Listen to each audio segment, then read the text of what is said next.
제가 기도하고 시작하겠습니다. 사랑해 주님 감사합니다. 오늘도 주님께서 우리 발걸음 인도해 주셔서 주님 앞에 나와 주의 말씀과 더불어 하루를 시작합니다. 주님 오늘 하루의 삶이 주님 안에서 형통한 삶이 되게 하여 주시옵소서. 예수님의 이름으로 감사드리며 기도드립니다. 아멘. 말씀 보겠습니다.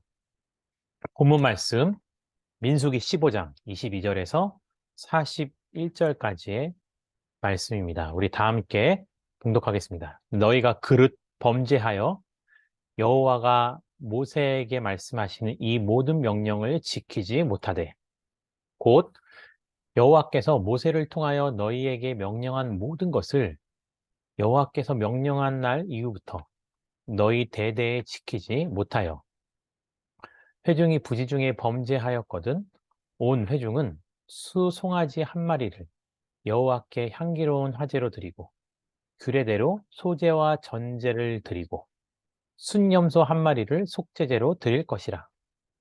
제사장이 이스라엘 자손의 온 회중을 위하여 속죄하면 그들이 사함을 받으리니 이는 그가 부지 중에 함이며 또 부지 중에 범죄함으로 말미암아 헌물 곧 화제와 속죄제를 여호와께 드렸습니다.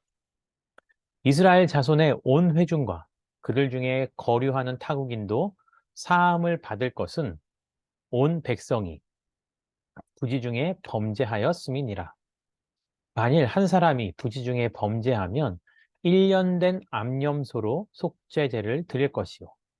제사장은 그 부지 중에 범죄한 사람이 부지 중에 여호와 앞에 범한 죄를 위하여 속죄하여 그 죄를 속할지니 그리하면 사함을 얻으리라. 이스라엘 자손 중 본토 소생이든지 그들 중에 거류하는 타국인이든지 누구든 부지 중에 범죄한 자에 대한 법이 동일하거니와 본토인이든지 타국인이든지 고의로 무엇을 범하면 누구나 여호와를 비방하는 자니 그의 백성 중에서 끊어질 것이라. 그런 사람은 여호와의 말씀을 멸시하고 그의 명령을 파괴하였은즉 그의 죄악이 자기에게로 돌아가서 온전히 끊어지리라. 이스라엘 자손이 광야에 거류할 때에 안식에 어떤 사람이 나무하는 것을 발견한지라.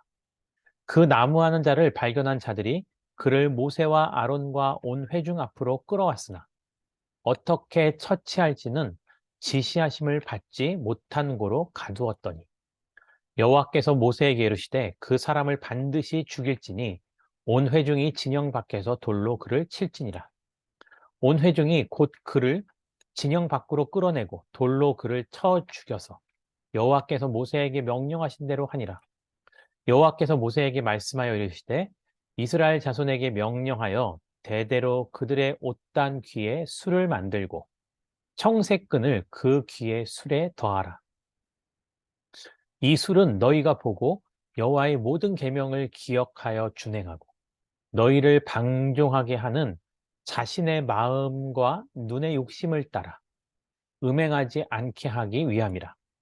그리하여 너희가 내 모든 계명을 기억하고 행하면 너희의 하나님 여호와 앞에 거룩하리라. 나는 여호와 너희 하나님이라. 나는 너희의 하나님이 되려고 너희를 애굽 땅에서 인도해 내었느니라. 나는 여호와 너희의 하나님이니라. 아멘. 오늘은 속죄제라는 제목으로 말씀을 증거하겠습니다. 우선은 속죄제라는 것은요, 오늘 본문 말씀에 나온 것처럼요, 우리가 하나님 앞에 죄를 범하였을 때 그 죄를 돌이키지 아니하면 죄에 대한 대가가 우리에게 남겨지게 됩니다. 죄가 남겨지고 그 대가가 쌓이고 쌓이면 우리는 결국 돌이킬 수 없는 그러한 큰 범죄에 다다르기도 합니다. 죄라는 것은 성경에서는 우리가 이 세상에서 살아가면서 사회라는 공동체 안에서 우리 자신을 지키기 위할 뿐만이 아니고 때로는 믿지 않는 사람들과 더불어 살기도 할 때 그 모든 공동체의 행복과 복지를 위해서도 필요한 것입니다. 하나님께서는 우리만 사랑하신 것이 아니고요.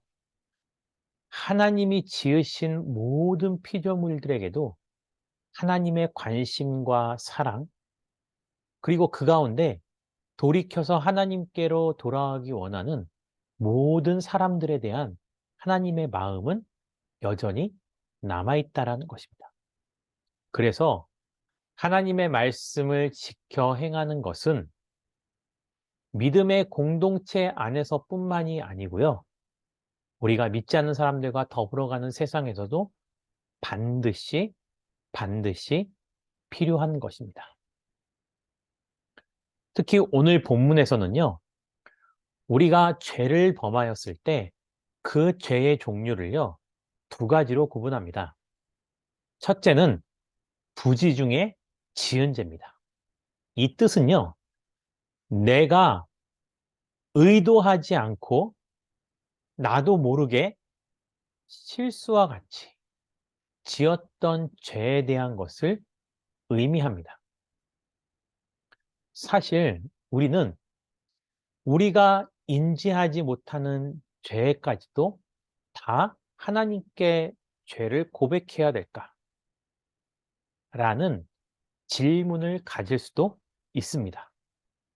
심지어 성경은요, 이에서 더 나아가 정말로 우리가 인식하지 못하고 나의 말과 생각과 행동이 다른 사람에게 죄가 되었다는 사실조차도 모르는 것에 대해서 또는 정말 우리와 전혀 상관없는 죄에 대해서도 하나님께서는 우리가 그것을 어떻게 돌이켜야 될지를 알려주셨습니다. 그렇기 때문에요, 우리는 나뿐만이 아니고 우리가 우리를 돌아볼 수 있는 그러한 믿음의 삶이 우리에게 필요하다는 것입니다. 오늘 첫 번째 내용은요, 우리가 그렇게 부지 중에 지은 죄, 우리가 일부러 그런 것은 아니지만 그럼에도 불구하고 죄가 되는 것이 분명히 있다라는 것입니다. 개인에 따라서요, 물론 다를 수도 있습니다. 그래서 지금 제가 설명드리는 것은 일반화한다는 것은 오류가 있을 수 있습니다. 하지만 저 자신을 보았을 때는요, 알고도 짓는 죄보다는 내가 부지 중에 짓는 죄가 더 많은 것이 아닌가라는 생각을 해보게 됩니다. 우리 사랑하는 성도님들은 어떠십니까? 그렇다면 내가 부지 중에 지은 죄를 어떻게 회개할 것인가? 라는 질문을 가질 수 있습니다.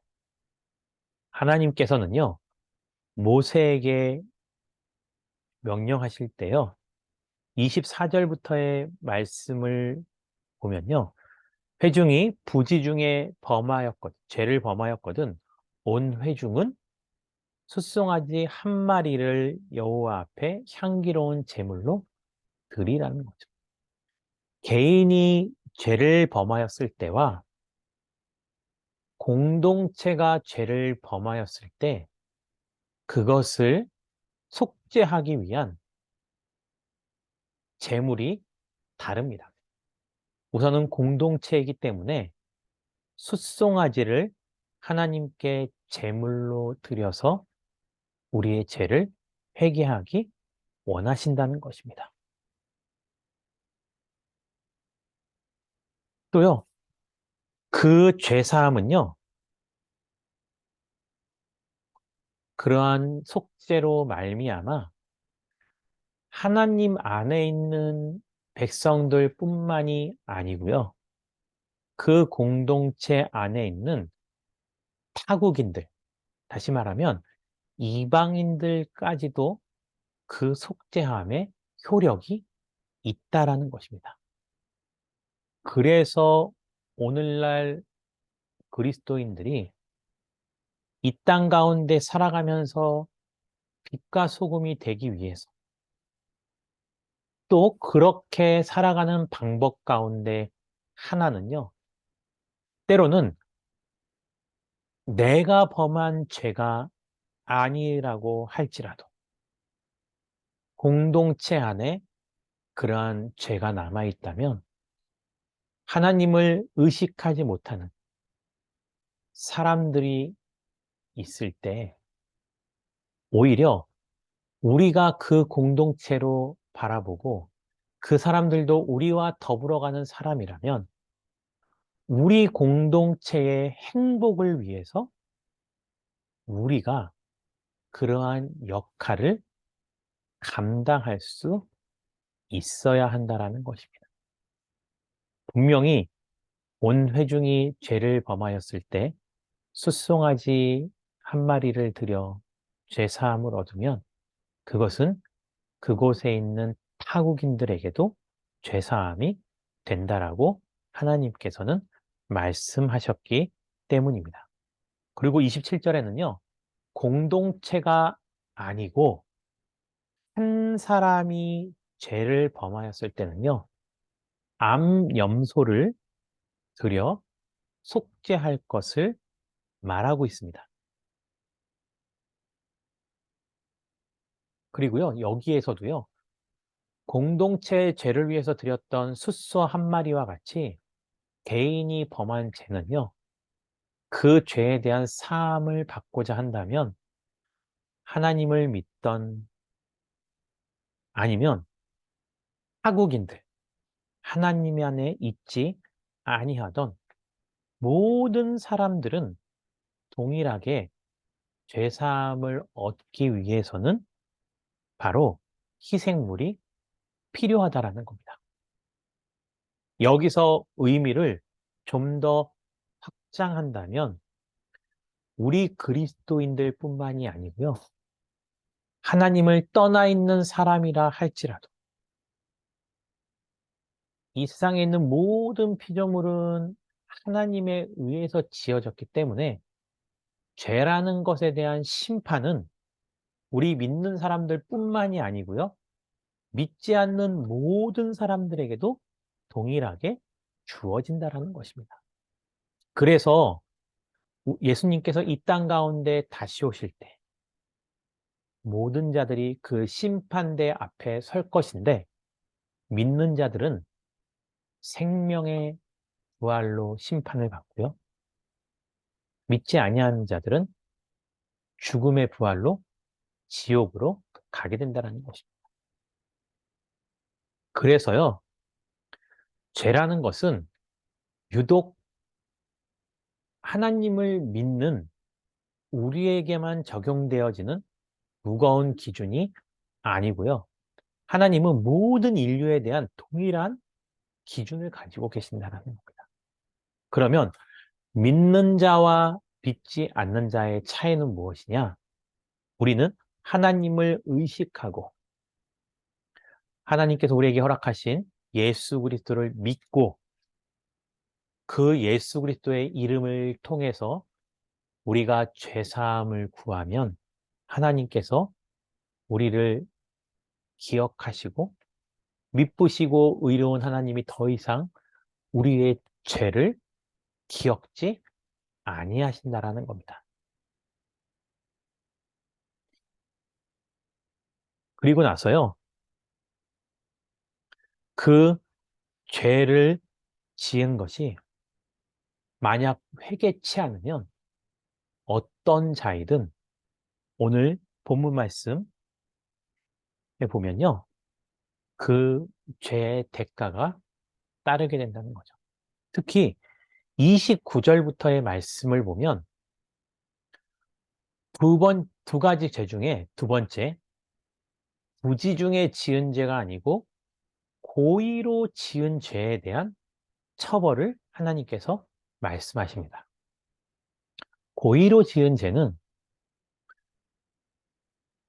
부지중에 지은 죄보다 더 무거운 형벌이 있게 됩니다.